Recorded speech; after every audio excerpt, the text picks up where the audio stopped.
चलो भाई, आज हम पढ़ेंगे specific heat, molar heat, heat capacity. ठीक है, स्पेसिफिक हीट क्या होती है? हीट हम पढ़ चुके हैं। हीट क्या होती है? हीट हमारे पास एक एनर्जी रहती है जो क्या करती है, किसी भी बॉडी के टेम्परेचर को चेंज करने का काम करती है, उसको हम हीट बोलते हैं। टेम्परेचर दो कंडीशन में चेंज होता है, डिग्री में राइज भी हो सकता है और फॉल भी हो सकता है, इंक्रीजिंग और डिक्रीजिंग ऑर्डर में। आज हमने सीखना है कि स्पेसिफिक हीट कैपेसिटी क्या होती है। वो बंद करके आ बेटा। स्पेसिफिक हीट कैपेसिटी क्या रहती है? स्पेसिफिक हीट कैपेसिटी के लिए पहले ये जान ले कि भाई ये काम कैसे करेगी, किसकी हीट है, कैसे क्या मतलब इसकी प्रोसेस रहती है। मान लीजिए आपके पास कोई भी एक बीकर है जिसमें कुछ क्रिस्टल हैं, किसी मटेरियल के, जिनको आपने हीटअप करना है, इनको। तो ये तो हो गया आपका मटेरियल।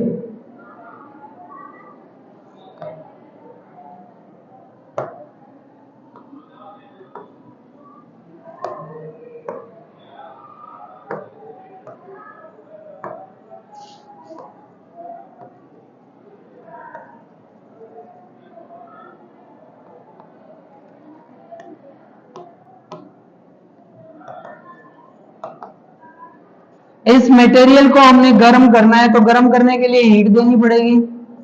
बर्नर ले लो, ये आपके पास बर्नर है जिससे ये हीट आ रही है।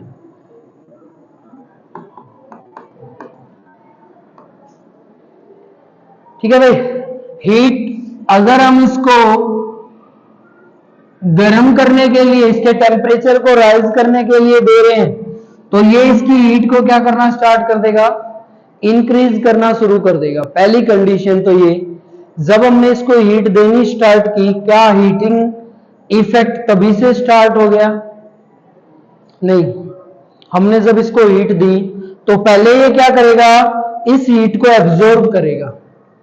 जब ये एब्जॉर्ब करेगा तो पहले हीट मान लीजिए इस पार्टिकल को टच कर रही है, तो ये पार्टिकल रेगुलर मोशन करना शुरू कर देगा और अपनी हीट को क्या करेगा, वो ट्रांसफर करना स्टार्ट कर देगा, एक पार्टिकल से दूसरे पार्टिकल के पास, दूसरे से तीसरे के पास। तो जो ये हीट की ट्रांसफॉर्मेशन है, वो हीट क्या कहती है, इसको हमें इंक्रीज करना है, हर मटेरियल को गर्म करना है, तो एक क्वांटिटी हमें हीट की चाहिएगी जो इस टेम्परेचर को क्या कर सकती है, राइज कर सकती है। किसी भी बॉडी के टेम्परेचर को राइज करने के लिए जितनी रिक्वायरमेंट ऑफ हीट होती है, वो हीट तब स्पेसिफिक हीट कहलाएगी जब पहले हमने देखा कि इसका टेम्परेचर राइज नहीं हुआ जब हमने इसको हीट देना स्टार्ट किया, लेकिन कुछ टाइम के बाद 10 मिनट 15 मिनट के बाद क्या होगा, इसका टेम्परेचर क्या हो रहा है, राइज हो रहा है। कितना राइज हो रहा है, जितना भी डिग्री राइज होना स्टार्ट हो गया है उसको हम बोलते हैं स्पेसिफिक हीट कैपेसिटी। मींस वो स्पेसिफिक हीट किसी सब्सटेंस के लिए जो क्वांटिटी ऑफ हीट होती है, जो क्या करती है, टेम्परेचर को राइज करती है। कितना? 1 केल्विन। 1 डिग्री टेम्परेचर राइज करने के लिए जितनी हीट की रिक्वायरमेंट होती है उसको हम क्या बोलेंगे, स्पेसिफिक हीट। ठीक है भाई, क्या बोलेंगे उसको, स्पेसिफिक हीट। स्पेसिफिक हीट जो रहती है उसके लिए जब फॉर्मूला डायमेंशन, इसको हम फॉर्मूले वाइज जब पढ़ेंगे तो स्पेसिफिक हीट की कंडीशन ये कहती है, specific heat is inversely proportional to mass. Mass के क्या होती है ये, inversely proportional. Second condition, specific heat temperature के भी क्या होती है, इनवर्सली प्रोपोर्शनल। जब इस कंडीशन में आप कांस्टेंट टर्म निकालोगे तो ये डायरेक्टली कांस्टेंट टर्म वो टर्म है जो आप इसको गर्म करने के लिए दे रहे हो। तो फॉर्मूला हमारे पास क्या बन के आ जाएगा, C is equal to constant term क्या, चेंज इन हीट डिवाइड में मास इनटू में चेंज इन टेम्परेचर। इसको बोलते हैं स्पेसिफिक हीट। स्पेसिफिक हीट को किससे लिखेंगे, सी से लिखेंगे। ठीक है भाई, तो ये है किसी भी बॉडी का 1 डिग्री टेम्परेचर राइज करने के लिए जितनी हीट की रिक्वायरमेंट होती है उस हीट को हम क्या बोलते हैं? Specific heat. Formula of specific heat, ये डेफिनेशन भी है। Specific heat of a substance is equal to small change in heat by में मास ऑफ सब्सटेंस बाय में change in temperature of substance, इसको हम बोलते हैं स्पेसिफिक हीट। स्पेसिफिक हीट की जो यूनिट रहेगी वो निकल जाएगी, फॉर्मूले से बना लो। हीट की तो यूनिट क्या होती है? जूल। मास की यूनिट क्या होती है? किलोग्राम। टेम्परेचर की यूनिट क्या रहेगी?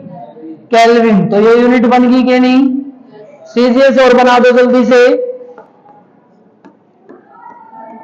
CGS unit of specific heat is equal to, बोले बेटा जूल तो किसमें चेंज हो जाएगा? कैलोरी में। किसमें चेंज होगा ये? कैलोरी में। डिवाइड में, बाय में। मास किसमें चेंज हो जाएगा? केल्विन। किसमें चेंज हो जाएगा? डिग्री सेल्सियस में। तो ये आपकी क्या बन के तैयार होगी? CGS unit of specific heat. बोले क्लियर है? पहला टॉपिक क्लियर है। सेकंड, ये कहता है कि इसमें अमाउंट ऑफ हीट की कितनी जरूरत होगी? किसी टेम्परेचर को राइज करने के लिए अमाउंट ऑफ हीट कितनी चाहिए? पहली बात तो समझे, मान लीजिए आपके पास 2 लिक्विड है, एक में पानी है एक में दूध है, आपने दोनों को सेम टेम्परेचर दिया, हमने उनको टेम्परेचर दिया 10 डिग्री सेल्सियस। पानी गर्म होगा? नहीं होगा। हीटिंग टेम्परेचर वाटर कितने पे दिखाता है? 14.5 टू 15 इतने पे दिखाएगा। इतने से स्टार्ट होगा ना, तब राइज होना पता चलेगा कि टेम्परेचर राइज हो रहा है। दूध क्या पता इससे पहले स्टार्ट हो जाता हो, या क्या पता इसके टेम्परेचर के बाद शुरू होता हो। तो दोनों को सेम टेम्परेचर पे देने पे दोनों तो एक जैसे काम नहीं करेंगे। जब दोनों एक जैसा काम नहीं कर रहा तो मतलब दोनों का मटेरियल अलग अलग हुआ ना। तो हीट जो है ये किस पे डिपेंड करेगी? मटेरियल की, उस जिस सब्सटेंस को आप चेंज कर रहे हो उसके ऊपर डिपेंड करेगी। उसके लिए इक्वेशन बनानी हो तो ये सभी इस तरफ ले जाएंगे। अगर मैं इन सबको इस तरफ लेके जाऊं तो del Q is equal to किसके बराबर होगी? बड़े रिलेशन हीट का। अगर हीट बढ़ेगी तो क्या बढ़ेगा? टेम्परेचर। क्या बढ़ेगा? ये बढ़ने पे कांस्टेंट कौन रहता है? मास कांस्टेंट रहेगा। ठीक है, तो ये इक्वेशन बन क्या सेम? जस्ट इनटू में स्पेसिफिक हीट, ये लो बेटा। ठीक है, स्पेसिफिक हीट का हीट के साथ रिलेशन कैसा है? Directly proportional. हीट के बढ़ने से स्पेसिफिक हीट क्या हो जाएगी? इंक्रीज। टेम्परेचर के साथ कैसा रिलेशन है? Inversely proportional. टेम्परेचर के बढ़ने से स्पेसिफिक हीट क्या हो जाएगी? तो स्पेसिफिक हीट किसी भी बॉडी की अपनी खुद की हीट होगी जो क्या करती है? अपनी फॉर्मेशन को चेंज करने का काम करती है। तो इक्वेशन क्या बन जाएगी हमारे पास? Del Q is equal to M C, क्या है यहाँ? स्पेसिफिक हीट इंटू में टी। ठीक है, पहला टॉपिक है बेटा जी आपका ये, जिसमें हमें स्पेसिफिक हीट के बारे में पता चलता है। क्लियर है? चलो अगला है molar heat capacity, molar specific heat capacity. पहले मोलर स्पेसिफिक हीट कैपेसिटी को लिखेंगे सीपी से। इसको आप सीपी से लिख लेना ताकि पहचानने में दिक्कत ना हो। समझे बेटा जी? अब सेम वही कंडीशन, अभी हम एक सब्सटेंस को गर्म कर रहे थे, इसमें हमने क्या लिया था? एक मटेरियल लिया था ना जिसको हम गर्म कर रहे थे। अब मैंने मटेरियल के पार्टिकल को ले लिया। मटेरियल ऐसे पड़ा हुआ ना, एक पार्टिकल का अपना मोलर मास होगा, इसको बोल दिया मोल। एक पार्टिकल को 1 मोल पड़ रहे। अब बताओ इसको अगर मैं टेम्परेचर दूंगा तो पहले टेम्परेचर किस कंडीशन पे काम करेगा? Del T. इनका टेम्परेचर डेल टी कब राइज होगा? जब आने वाली हीट को क्या करेंगे? चेंज करते जाएंगे। हीट को मैंने इंक्रीज करना स्टार्ट कर दिया तो टेम्परेचर भी बढ़ना शुरू हो जाएगा। पहले टेम्परेचर किसका राइज होगा? इस वाले पार्टिकल का। ये वाला पार्टिकल क्या करेगा, अपने टेम्परेचर को ऐसे ही तो डिस्प्लेस करेगा, यूं। तो पहले एक पार्टिकल के ऊपर इफेक्ट पड़ रहा है, तो एक पार्टिकल को, इस पार्टिकल को हीटअप होने के लिए जितनी हीट की जरूरत होती है, एक पार्टिकल को हीटअप होने के लिए या टेम्परेचर राइज करने के लिए जितनी हीट की जरूरत होती है, उसको बोलते हैं molar specific capacity, heat capacity. ठीक है, मोलर मींस का मतलब यहां पे है वही स्पेसिफिक हीट, बस यहां पे कंडीशन आ गई है जिसमें एक मोल को कितनी हीट चाहिए। ठीक है, तो पढ़े इसको, heat required to rise temperature of 1 mole. ठीक है, किसी भी एक मोल के टेम्परेचर को राइज करने के लिए जितनी हीट की जरूरत होती है, और कितना राइज करना है, 1 डिग्री। केल्विन में, सेल्सियस, आप कुछ भी वो रख सकते हो यूनिट के लिए, उसको बोलते हैं मोलर स्पेसिफिक हीट कंडीशन। अगर इसको हमने न्यूमेरिकली पढ़ना है तो सेम प्रोसेस वही, स्पेसिफिक हीट मोलर के लिए P लगा देंगे यहाँ पे। ठीक है, M भी लगा सकते हो, आपकी M ही लगा लेना, P से तो प्रेशर बनेगा आगे, M ये। ठीक है बेटा, ये लो। मोलर स्पेसिफिक हीट क्या है, कंडीशन वही, स्पेसिफिक मोलर हीट किसके डायरेक्टली प्रोपोर्शनल होगी, अब स्मॉल चेंज इन हीट। अगला किसके इनवर्सली प्रोपोर्शनल होगी, डेल टी के। डेल टी के क्या हो जाएगी, inversely proportional.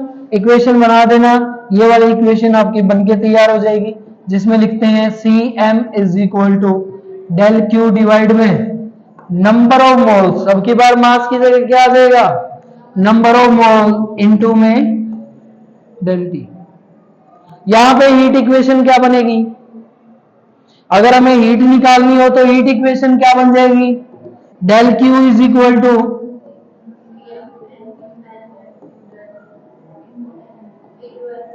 Into N. N क्या है यहां पे,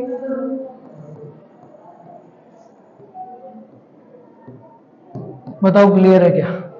ये है बेटा जी आपकी मोलर स्पेसिफिक, वही चीज है, बस ये लगभग लिक्विड सॉल्यूशन के लिए पढ़ी जाती है, जहां पे मोलर स्पेसिफिक हीट पर मोल की स्पेसिफिक हीट निकाली जा सके।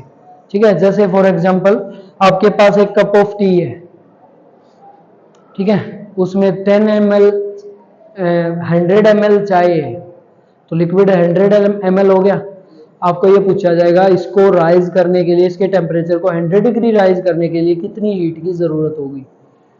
तो हीट की जरूरत के लिए पहले क्या निकालना पड़ेगा, उसकी क्वांटिटी, कैपेसिटी निकालनी पड़ेगी, तो नंबर ऑफ मोल्स वहां जरूरत पड़ेगी। ठीक है, तो इसके लिए रहते हैं ये। अगला बोले कौन सा है, हीट कैपेसिटी, ये टर्म है। हीट कैपेसिटी क्या टर्म है, the quantity of heat required to rise of temperature for a certain quantity, किसी मात्रा के अकॉर्डिंग कितने टेम्परेचर की जरूरत होती है उस बॉडी के टेम्परेचर को राइज करने के लिए। मान लीजिए पहले आपके पास 100 ml दूध है, एक 1 लीटर दूध है, तो दोनों का टेम्परेचर बराबर रखना है हमें, इनको 100 डिग्री पे गर्म करना है सेम टाइम में। तो क्या करना पड़ेगा, क्या सेम हीट से दोनों का टेम्परेचर सेम टाइम में सेम रहेगा, तो क्या करना पड़ेगा, जिस सब्सटेंस की रिक्वायरमेंट क्वांटिटी ज्यादा है उसको हीट भी क्या देनी पड़ेगी। तो ये वही बता रहे हैं कि ये रिक्वायर्ड राइज टेम्परेचर किस पे डिपेंड करता है, क्वांटिटी पे डिपेंड करता है, कितने टेम्परेचर को राइज करने के लिए उसको हम बोलते हैं उसकी हीट कैपेसिटी। हीट कैपेसिटी जो रहती है उसका फार्मूला हमारे पास क्या रहेगा, वो लिख ले। हीट कैपेसिटी जो है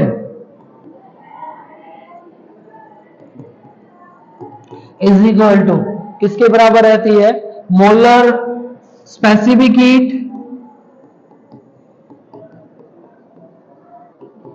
इनटू में स्पेसिफिक हीट इनटू में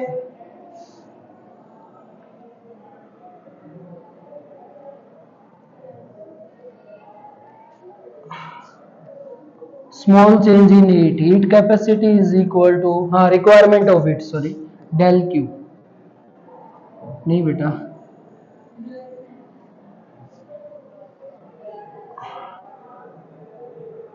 heat capacity is equal to specific heat into में हीट। स्पेसिफिक हीट का क्या फॉर्मूला होता है? Del Q M into del T.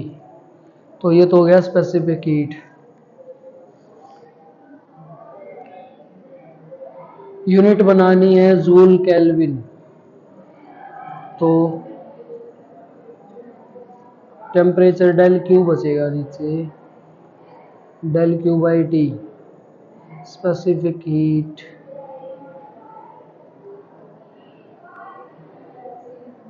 Quantity के लिए मास ऑफ सब्सटेंस।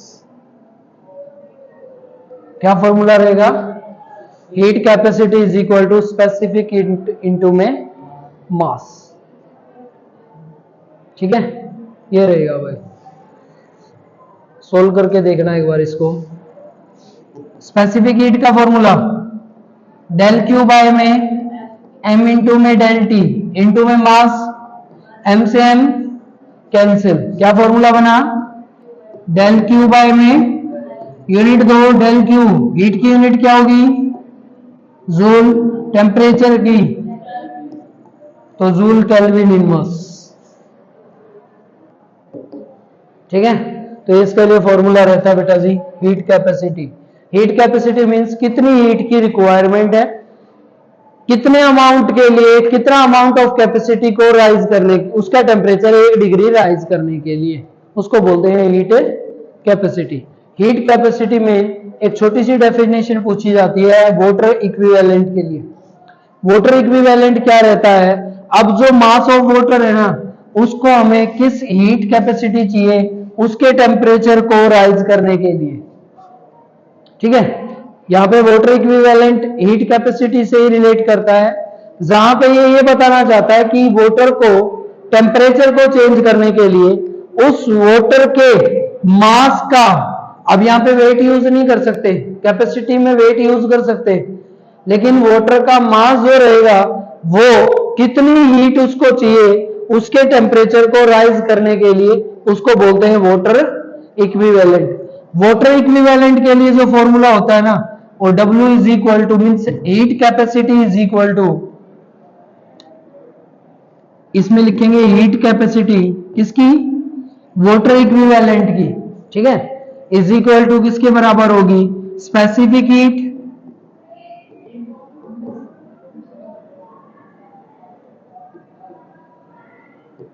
इनटू में मास ऑफ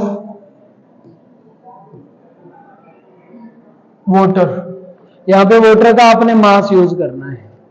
ठीक है, तो उससे आप इसके निकाल सकते हो स्पेसिफिक हीट। ये रहता है बेटा जी हीट कैपेसिटी। ठीक है, चलो अगला है specific heat capacity of gases. Water का था वो, ये गैस के लिए है। गैस में क्या रहता है?